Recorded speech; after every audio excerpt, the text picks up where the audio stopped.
Ignition sequence starts. 6, 5, 4, 3, 2, 1, 0. Liftoff. We have a liftoff.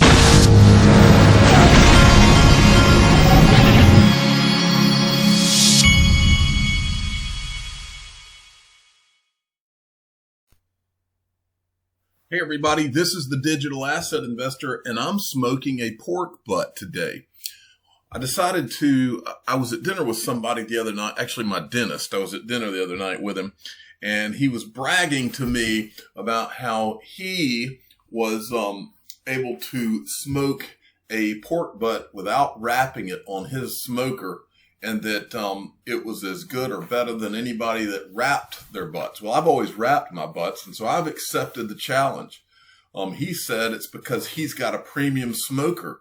Well, maybe it is the case, but today we will find out. I'm also teaching my 14-year-old. Nobody ever taught me how to smoke a butt, and so I'm teaching my 14-year-old how to smoke a butt today.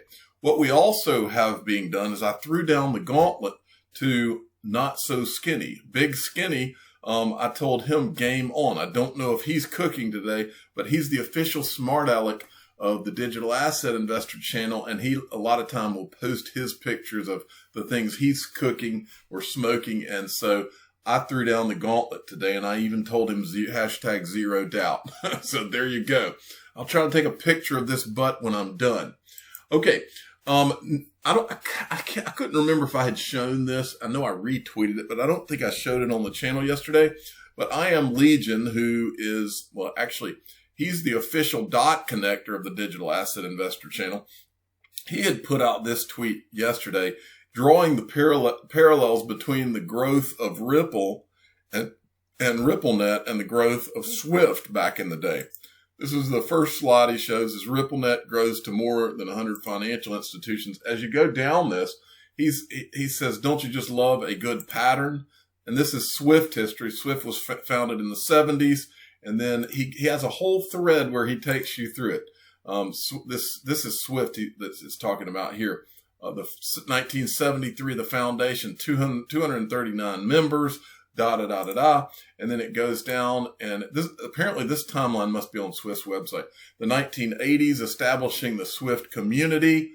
I mean, the parallels are crazy when you watch all of this. It's almost like it's being done again, and you can see it happening. Let me take that back. It is that you're seeing it happening. I mean, so as you go down through this, and then it goes to Ripple and shows Ripple 100 customers, then 200, and then announcing more than 300. What a cool thread is what I was thinking. Now, forgot to show you this. I retweeted it, but iTrustCapital, they said, tell me which would you choose, the red pill or the blue pill. They're basically telling you that they're adding either Stellar or Chainlink to their platform soon, and they might be adding both. I don't know, but it'll be interesting to find out. That'll be huge right there for those of you that have opened an iTrustCapital IRA. Now, they also put out this news that they're running a deal now where you can transfer your Bitcoin, your IRA they're accepting in-kind transfers. What that means is, so here, they tell you right here, do you have a Bitcoin crypto IRA with a different company? iTrustCapital has helped numerous clients transfer their crypto IRAs from just about every other provider. And in almost all cases, our clients do not have to liquidate their cryptocurrency to do it. In other words, if you own Bitcoin and XRP at another place and you wanted to transfer that IRA to iTrustCapital to have cheaper fees going forward, then you could do that without having to sell your Bitcoin or your XRP. It says, why make the switch? Fees lowest, most transparent, 24/7 trading access, 24/7 secure storage. But here's the cool part. They're giving a bonus to people who transfer from other providers. They're giving a bonus for a limited time. You get 2 months of account fees waived, all in-kind transfers. And then these guys, also in the description of all of my videos, if you transferred from another IRA company, you would get this 2 months free. And then I have another month free. So you would get 3 months free. So for 2 months, that's $59.90 in savings. Then add another $29.95, I think it is, per month. So add that, and you would get 3 months in savings when you transferred. So go in the description of all my videos and you'll see the deal, and there's a link to it and everything. Okay, Bond Crypt. By the way, I've got something very interesting for you here today. Bond Crypt XRP. It's coming, guys. Philippines Central Bank Governor Benjamin Diokno said the technology behind digital tokens could improve delivery of financial services as the regulator proceeds to study the feasibility of its own digital currency. All right. And then James Rule XRP sent me this. Cool. This is cool stuff from Kava. Kava releases a proposal for Harvest.io, the world's first cross-chain money market. And it says the multi-asset DeFi platform has today released a proposal for first cross-chain money market to be hosted within its Cosmos SDK-built blockchain. The application, which is dubbed Harvest, will enable Kava blockchain users to further capitalize on DeFi opportunities through its lending and borrowing functions. Here's the good part. Harvest users who borrow or lend on the application will be paid out their interest plus the application's governance token HARD. Version 1 of the software will provide supply functionality, and version 2 will provide borrow functionality and expand governance. Tell you what, this DeFi thing's pretty interesting. It's going to be pretty wild. Bloomberg, the ECB's ultra cheap liquidity injections next week may raise the amount of excess cash sloshing around the euro area above $3.6 trillion for the first time. What in the world could that mean? Because then we've got from XRP Crypto Wolf, instant payment systems should become the new normal by the end of 2021. The European Union will introduce new rules within 4 years to make cross-border payments quicker and cheaper through the use of blockchain and crypto assets like stable coins. All right, now I want to show you this. This is where things get pretty interesting. XRP Yo-Yo put out these two clips. And this is an older clip. I think I've shown parts of this before, but when I watched it, I was like, ooh, I need to show my audience and make a point and make a good point. So watch this. This is Chris Giancarlo, CFTC chair, who is now running the Digital Dollar Project and also works for a law firm that represents Ripple. And he's also a frequent person that visits the Chamber of Digital Commerce, and he's an advisor to the Chamber of Digital Commerce, which will come in handy here in a minute. It's called the Digital Dollar Project. Chris Giancarlo, former CFTC chair and someone who is referred to occasionally as the Crypto Dad, joins us now to tell us more about this project. But also Dan Roberts is here because he very closely follows crypto. But very quickly, what is the Digital Dollar Foundation and the project that's underway? Yeah, it's a nonprofit initiative to explore the virtues and the challenges of a U.S. central bank digital currency.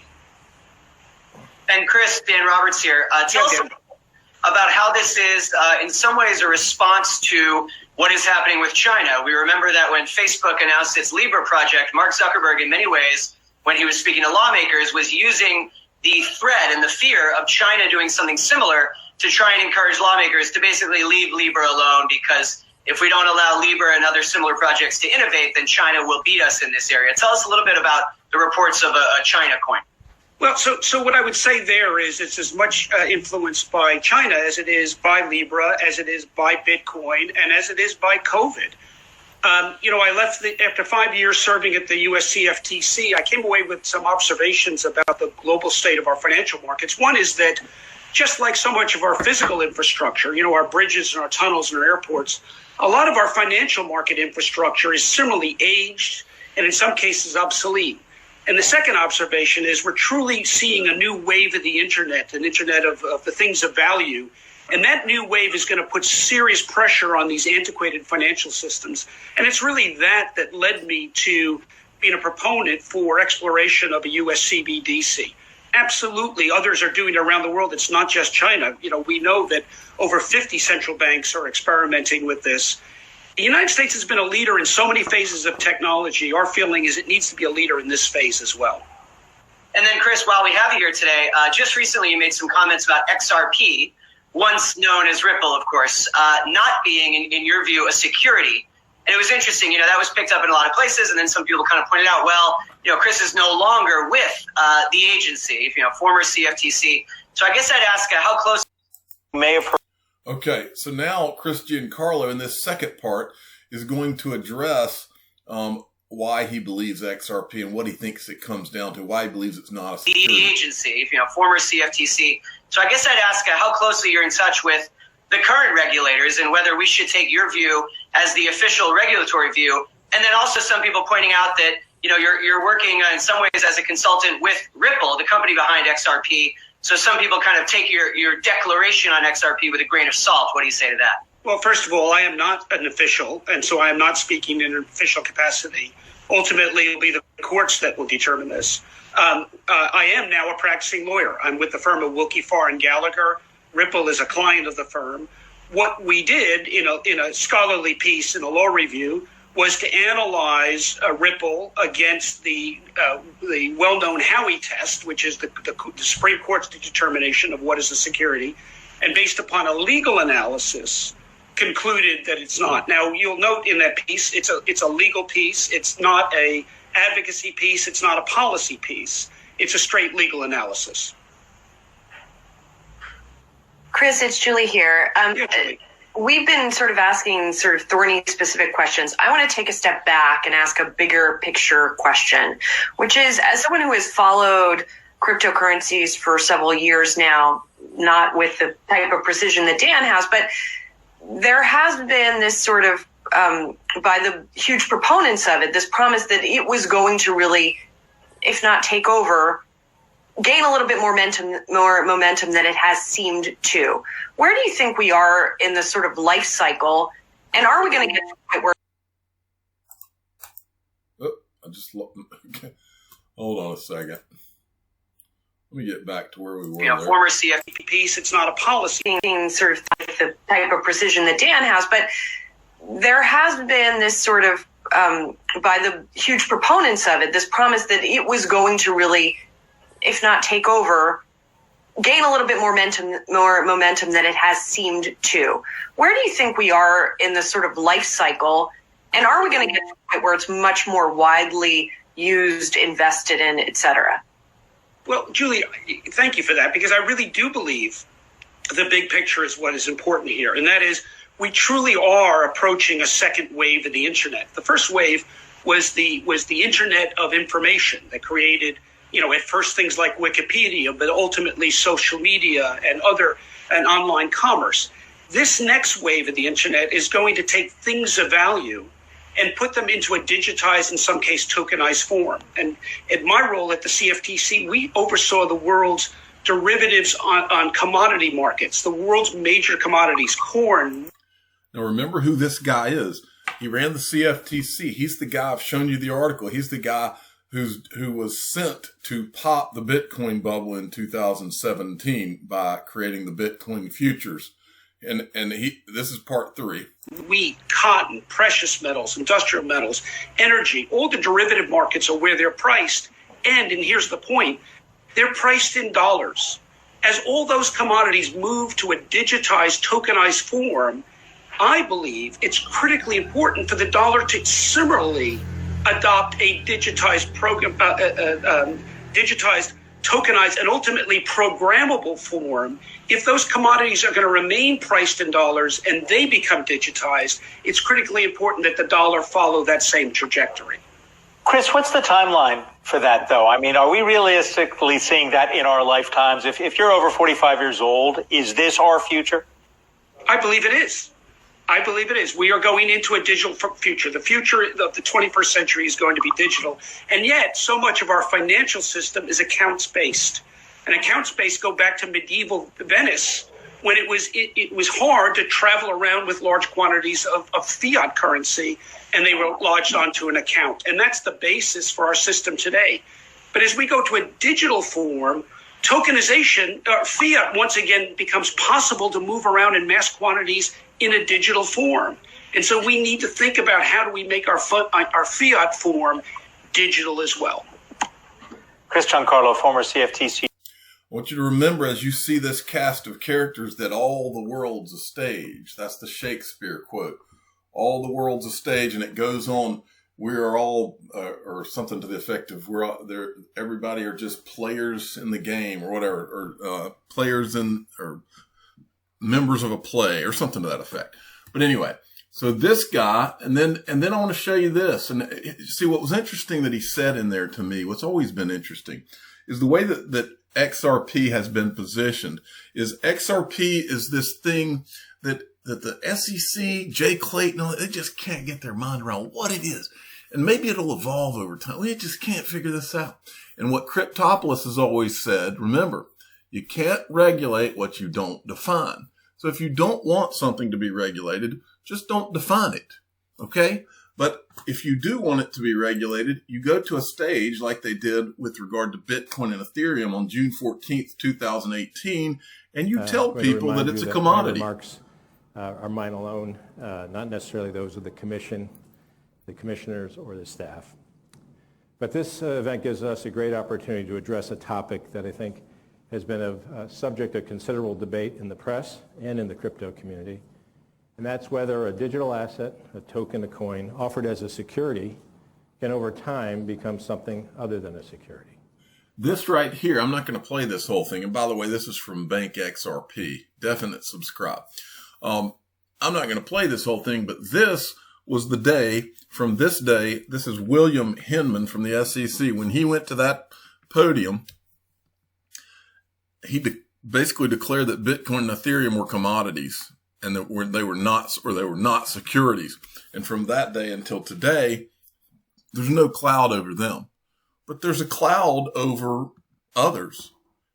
And I've always contended that it's an intentional cloud because you can't regulate what you don't define.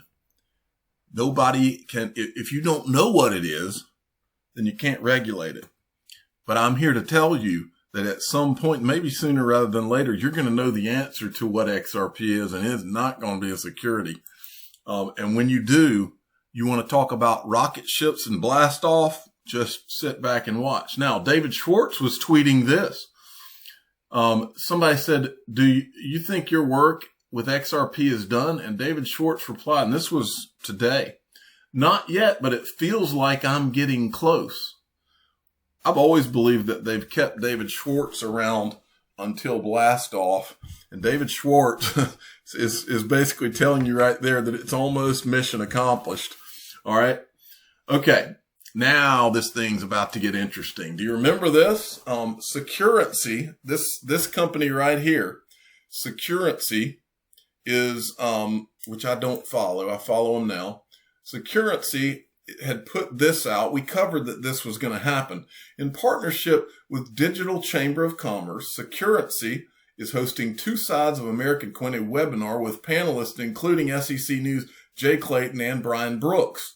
But there's other characters in this remember, all the world's a stage, folks. There's other characters in this play. Look at these other characters. This woman, Jay Biancamano, head of U.S. digital assets for State Street. We've talked about him before. I'll get to him in a minute. Patrick Campos, who's with Securrency. Daniel Gorfine, who's working with, I'm always drawing a blank on names, who's working with Chris Giancarlo, right? Let me go back. He's working with Chris Giancarlo on the Digital Dollar Project. He's one of the co-founders. Then you've got Seth Hurtline, who's with Stellar Development Foundation. Imagine that. I've told you for a long time that Stellar and Ripple are the two. It's Stellar and Ripple, okay? Ripple being the head honcho, but it's Stellar and Ripple. It's also about DTCC, and I will show you a little bit about Jennifer Peave, who's DTCC, because when you hear DTCC, that's all the money, folks. That's all the money. That's the derivatives.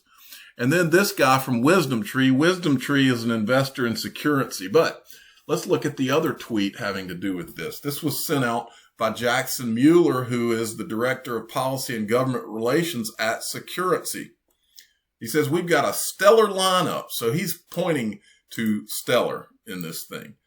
He calls it a stellar lineup. So they're talking in code here. It's almost like It's almost like they're all laughing. Oh yeah, let's use the word Stellar in this. It's about Stellar and Ripple, and I'll show you in this video once again, without my son drawing you a picture. Webinar. So now here's the other the other people in the play. Okay, there's Jackson Mueller. He's from Securrency, U.S. Department of the Acting Comptroller of the Currency, Brian Brooks, who used to be at Coinbase. Jay Clayton, who still can't quite figure out what XRP is going to be on the stage. And remember, this is the same Jay Clayton who was on stage with Glenn Hutchins, who is one of the advisors to the digital currency group, right? Not advisor. He's at the New York Federal Reserve, but he's one of the board members at the digital currency group. Jay Clayton was on stage with him and Gary Cohen when he was basically schooled by Glenn Hutchins on what the protocol, what all of this is really about. But Jay Clayton just can't quite get his mind around this. He's scratching his head. Every time I see him, he's scratching his head like he just can't quite figure out what XRP and all these things are, right? Okay. So what about this Securrency? I heard that name and I was like, well, I don't remember if I've looked through this. So I decided I'd go look at their executive team. And as you go down, they look like a lot of polished guys, right? Real polished guys. They look like they're somebody. And by the way, it looks to me as you go through this that it's half people from the United States and it's half Russian names. Shkapo, Marchenko, Renzink. So it looks like half the people on this team are from the U.S. and half of them are Russian to me, just looking at the names. Well, let's look at the people. I decided to go to their LinkedIn profiles. And when you do that, it starts to get really interesting because I don't think these are just a bunch of Joe Schmoes that decided to, it's not like, I went in my garage and decided to, start a digital currency company. I can promise you that. And I think you'll figure it out when you look at their resumes. This guy right here started the company, Dan Doney. Look at the places he's been. Technical staff, Carnegie Mellon University, Defense Intelligence Agency, Strategic Enterprise Solutions, Enterprise Architect, Cloud Architect, Software Developer, Technical Director, Technical Advisor, IARPA. I'm sure if I clicked on that, that is something having to do with the government. Intelligence Advanced Research Projects Activity, U.S. Navy Submarine. So this guy was in the U.S. Navy. All right. Well, if you look a little closer, this is on the Securrency website. The architect, Dan Doney, CEO and lead architect of Securrency, is an unparalleled visionary and architect of complex systems. I want you to listen to the places this guy's been.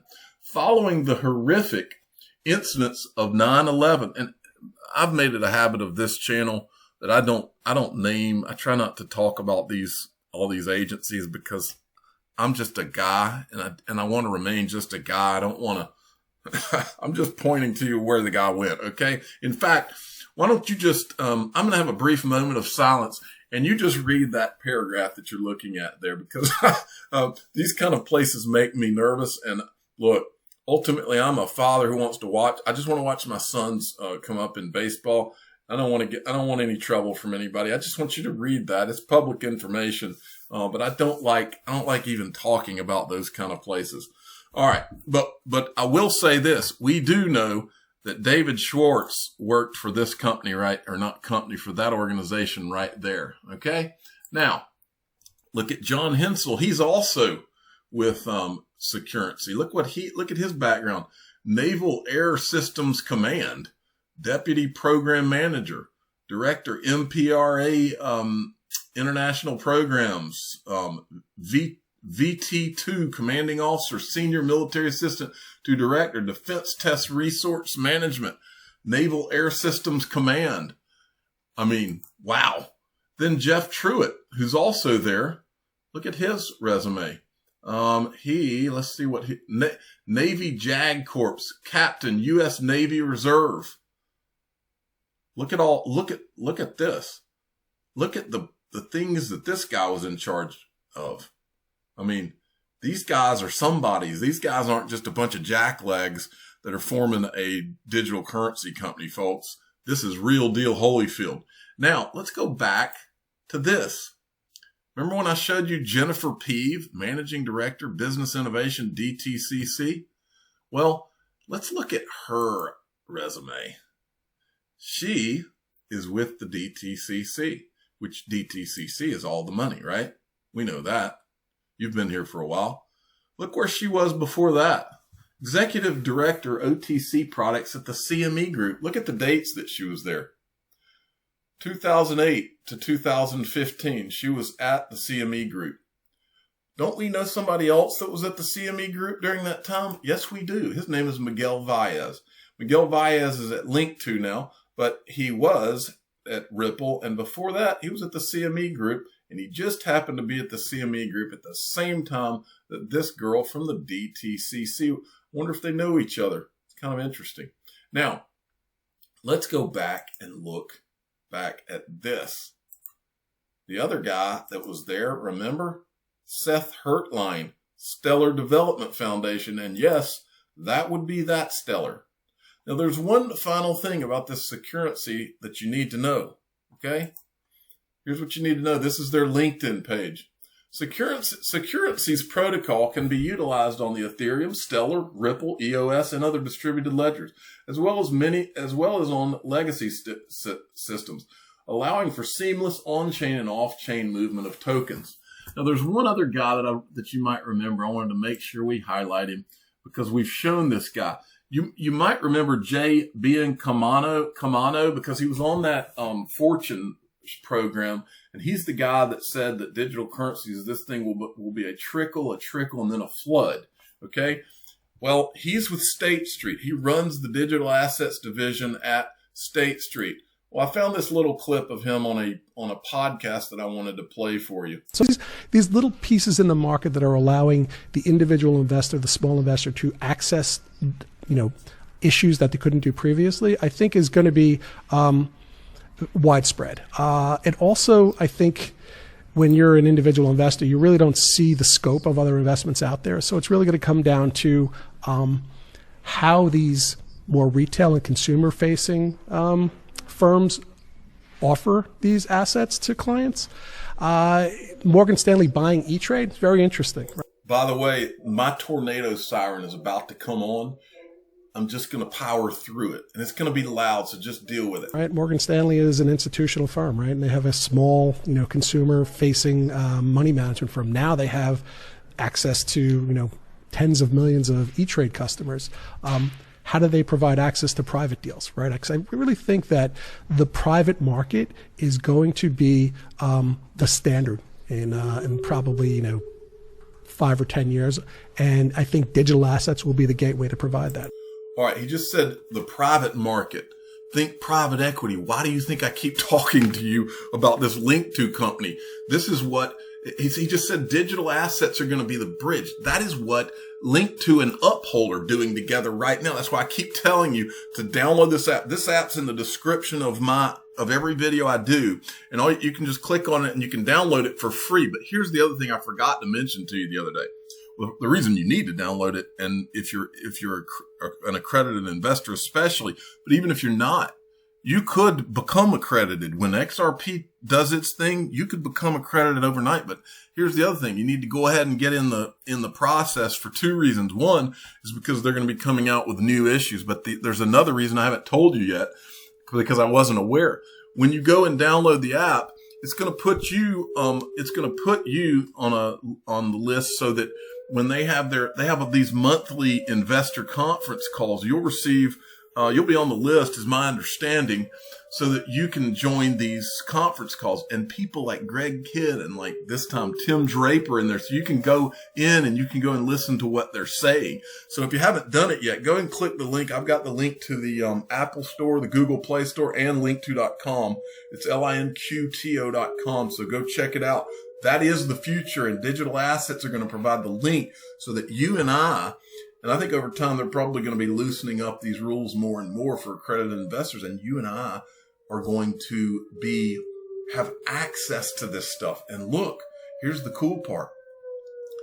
those of us that get in, Linked is one of the first platforms I've even heard of doing this. For those of us that get in and are there when all the rest of the hordes show up, guess what happens? Bingo. I'm the digital asset investor. I'm not an investment advisor. This is for entertainment purposes only.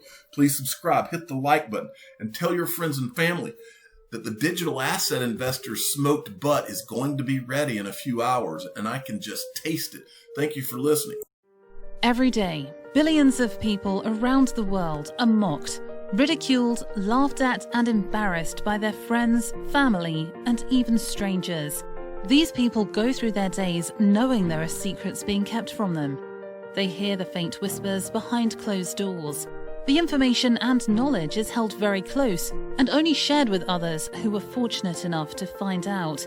Feeling lost, rejected, and ostracized, these people give up, never finding out what digital assets the digital asset investor holds. But there is hope.